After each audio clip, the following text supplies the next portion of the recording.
Olá, sejam muito bem-vindos para mais um dia de leitura neste canal. Estamos dando continuidade à leitura de Como Criar um Novo Eu, do Dr. Joe Dispenza. Um livro que nos traz muitas reflexões, muitas indagações também.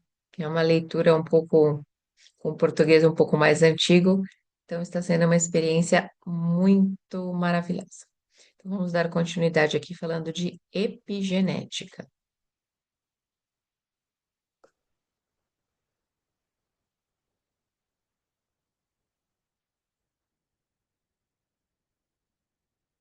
A epigenética sugere que podemos enviar sinais aos nossos genes para reescrevermos o nosso futuro. Os nossos genes são tão mutáveis como o nosso cérebro.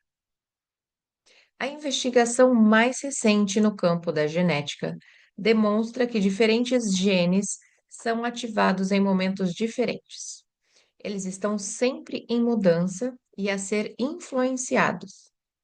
Há genes que dependem da experiência sendo ativados sempre que há crescimento, cura ou aprendizagem. E há genes que dependem do estado comportamental, sendo influenciados por momentos de estresse, de estímulo emocional ou pelo sonho. Uma das áreas de investigação mais ativas hoje em dia é a epigenética, literalmente acima da genética. O estudo de como o ambiente controla a atividade genética. A epigenética contraria o modelo genético convencional, que afirmava que o ADN controlava toda a vida e que a expressão genética ocorria no interior da célula. Esta velha perspectiva condenava-nos a um futuro previsível em que o nosso destino era refém da nossa herança genética e toda a vida celular estava comprometida à semelhança do fantasma na máquina. Na verdade, as modificações epigenéticas da expressão do ADN podem ser passadas às gerações seguintes. Mas como podem ser elas, mas como podem ser elas passadas se o código do ADN fica igual? Embora a explicação científica saia do âmbito deste livro, podemos utilizar uma analogia. Vamos comparar uma sequência genética a uma planta de uma casa. Imagine que temos a planta de uma casa e a digitalizamos para o computador. Depois do recurso do Photoshop, podemos alterar o seu aspecto no ecrã, modificando várias características sem modificar a planta. Podemos, por exemplo, alterar a expressão das variáveis, como a cor, o tamanho, a escala e as dimensões, os materiais e assim sucessivamente. Milhares de pessoas, que representam as variáveis ambientais, conseguiriam produzir diferentes imagens, mas todas elas seriam a expressão da mesma planta. A epigenética permite-nos pensar mais profundamente na mudança. A mudança de paradigma epigenético dá-nos liberdade de ativarmos a nossa própria atividade genética e modificarmos o nosso destino genético. Para facilitar, quando me referir à ativação de um gene através de sua expressão em diferentes formas, vou dizer que ele é ligado. Na realidade, os genes não se ligam nem desligam. Eles são ativados por sinais químicos e expressam-se de maneiras específicas através da produção de várias proteínas, mudando simplesmente os nossos pensamentos, sentimentos, reações emocionais e comportamentos, por exemplo, optando por estilos de vida mais saudáveis em relação à alimentação e ao nível de estresse, enviamos novos sinais às células e elas expressam novas proteínas sem alterarem a impressão digital genética. Por isso, apesar de o código do ADN se manter inalterado, quando uma célula é ativada de uma nova maneira por uma nova informação, essa célula pode criar milhares de variações do mesmo gene.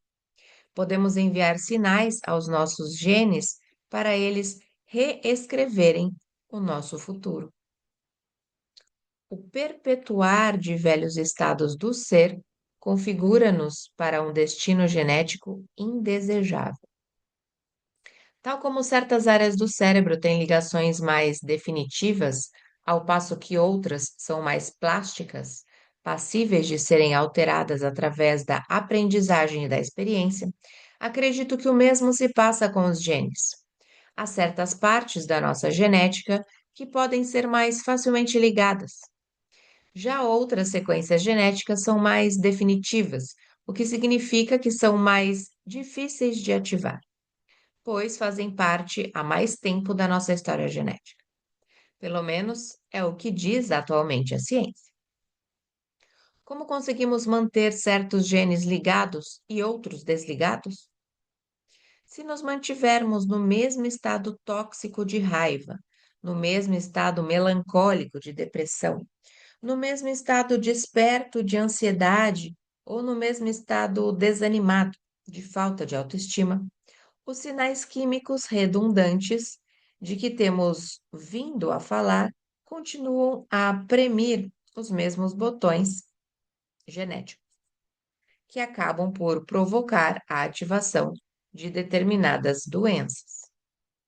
Na realidade, as emoções geradoras de estresse, como verá, puxam o gatilho genético, desregulando as células. Desregulação refere-se ao enfraquecimento de um mecanismo de regulação fisiológica e dando origem a doenças. Quando pensamos e nos sentimos da mesma maneira durante a maior parte da nossa vida e memorizamos estados de ser familiares, o nosso estado químico interno ativa sempre os mesmos genes, o que significa que estamos sempre a produzir as mesmas proteínas. Mas o corpo não se consegue adaptar a essas solicitações sucessivas e começa a ceder. Se continuarmos a fazer o mesmo durante 20 ou 30 anos, os genes começam a ficar gastos e a produzir proteínas piores. O que quero dizer com isso? Pense no que acontece quando envelhecemos. A nossa pele perde a firmeza porque o colágeno e a elastina começam a ser feitos com proteínas de qualidade inferior. O que acontece aos nossos músculos? Atrofiam. Pois bem, isso não é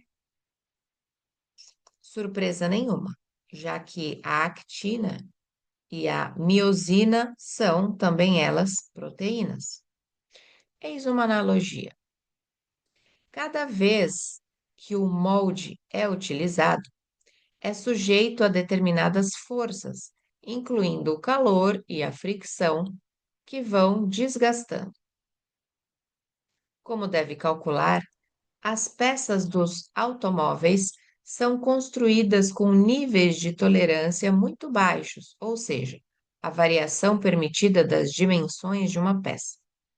Com o tempo, esse molde fica gasto a ponto de começar a produzir peças que não se encaixam corretamente nas outras. Com o tempo acontece algo semelhante.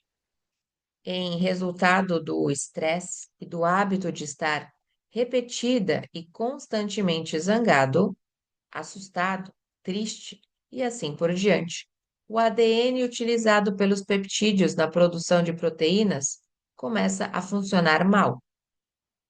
Qual é o impacto genético de insistirmos na rotina e nas condições familiares, ou seja, de criarmos as mesmas reações emocionais, fazendo as mesmas coisas, tendo os mesmos pensamentos, vendo as mesmas pessoas e memorizando as nossas vidas num padrão previsível? Estamos a caminhar para um destino genético indesejável.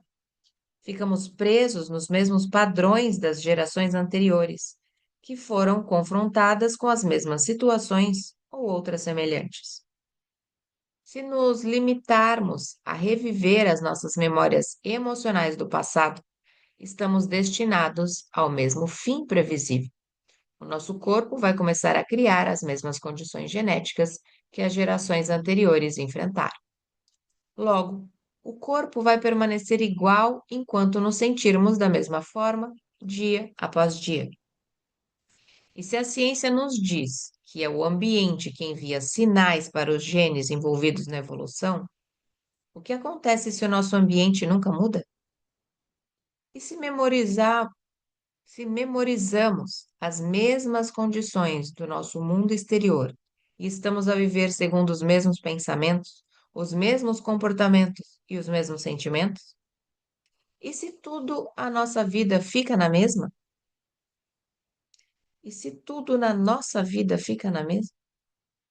Acabou de aprender que o ambiente externo envia sinais químicos aos genes através das emoções e das emoções de uma determinada experiência. Então, se as nossas experiências não mudarem, os sinais químicos que são enviados para os genes não mudam. Não há informação nova proveniente do mundo exterior a chegar às células. O modelo quântico afirma que podemos enviar emocionalmente sinais para o corpo e começarmos a alterar a cadeia de acontecimentos genéticos, sem termos primeiro qualquer experiência física real correlacionada com essa emoção. Não temos de ganhar a corrida, a loteria ou ser promovidos antes de experimentarmos as emoções desses acontecimentos. Recorde que podemos criar uma emoção só com o pensamento. Podemos sentir felicidade ou gratidão antes do ambiente. A um tal ponto que o corpo começa a acreditar que já está nesse acontecimento. Consequentemente, podemos enviar sinais aos nossos genes para produzirem novas proteínas, de forma a alterar o nosso corpo e pô-lo à frente do ambiente presente. Poderão os estados mentais elevados produzir uma expressão mais saudável dos genes? Eis um exemplo de como podemos encontrar novas maneiras de enviar sinais a novos genes quando começamos a abraçar emocionalmente um acontecimento futuro antes de ele ser manifestado. No Japão, foi realizado um estudo com o objetivo de se descobrir que efeito teriam os estados mentais de uma pessoa sobre uma doença. Os participantes eram dois grupos de doentes com diabetes tipo 2, todos eles dependentes de insulina. Lembre-se que a maioria dos diabéticos são medicados com insulina para eliminar o açúcar glicose da corrente sanguínea e depositá-lo nas células, onde podem ser utilizados como energia. A quando da realização deste estudo, as pessoas envolvidas estavam a ser tratadas com comprimidos ou injeções de insulina, que as ajudavam a controlar os seus níveis elevados de açúcar. Foi medido o nível de açúcar no sangue em jejum a ambos os grupos para criar um valor de referência. Depois, um dos grupos foi ver um espetáculo de comédia de 1 hora, enquanto o grupo de controle assistiu a uma palestra enfadonha. A seguir, todos os participantes tomaram uma refeição deliciosa, após a qual lhes foram novamente medidos os níveis de glicose no sangue. Havia uma discrepância significativa entre os indivíduos que assistiram ao espetáculo de comédia e os que viram a palestra monótona. Em média, os que assistiram à palestra registraram um aumento nos níveis de açúcar no sangue, de 123 mg/dl, um valor suficientemente elevado que os obrigou a tomar insulina para não entrarem na zona de perigo. No grupo da comédia, que tinha passado 1 hora a rir, os valores de açúcar no sangue após a refeição subiram cerca de metade da média do outro grupo, ficando apenas ligeiramente acima dos valores normais. Inicialmente, os investigadores que conduziram a experiência pensaram que os participantes alegres tinham baixado os níveis de açúcar, contraindo os músculos abdominais e do diafragma enquanto se riam. Eles concluíram que quando um músculo se contrai, utiliza energia, e a glicose é energia circulante. Mas a experiência foi mais longe. Eles examinaram as sequências genéticas dos indivíduos joviais e descobriram que esses diabéticos tinham alterado 23 expressões genéticas diferentes unicamente através do riso suscitado pela comédia a que assistiram. O seu estado mental elevado, aparentemente, fez o cérebro enviar novos sinais às células, ligando essas variações genéticas que permitiram ao corpo começar naturalmente a regular os genes responsáveis pelo processamento do açúcar no sangue.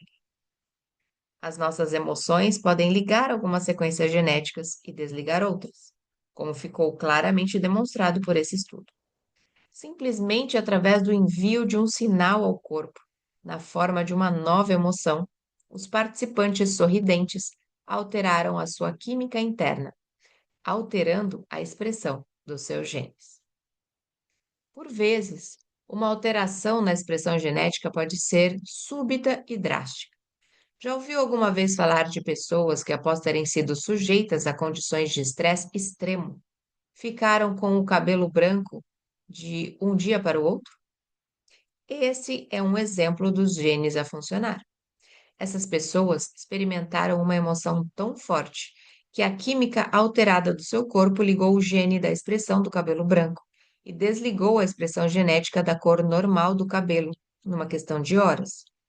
Eles utilizaram novas maneiras de enviar sinais a novos genes, alterando emocionalmente, logo quimicamente, o seu ambiente interior. Tal como referi no capítulo anterior, quando experienciamos muitas vezes um acontecimento, ensaiando mentalmente os repetitivos aspectos da nossa mente, sentimos-nos como se perante esse acontecimento na vida real, antes ainda dele se desenrolar.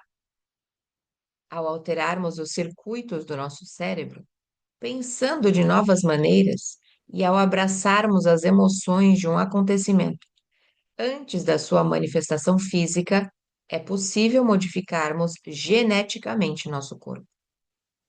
Consegue escolher um potencial quântico? A propósito, os potenciais já existem todos. E abraçar emocionalmente um acontecimento futuro antes de se concretizar a experiência real? Consegue fazer isso tantas vezes, preparando emocionalmente o seu corpo para uma nova mente, enviando assim sinais a novos genes de novas maneiras?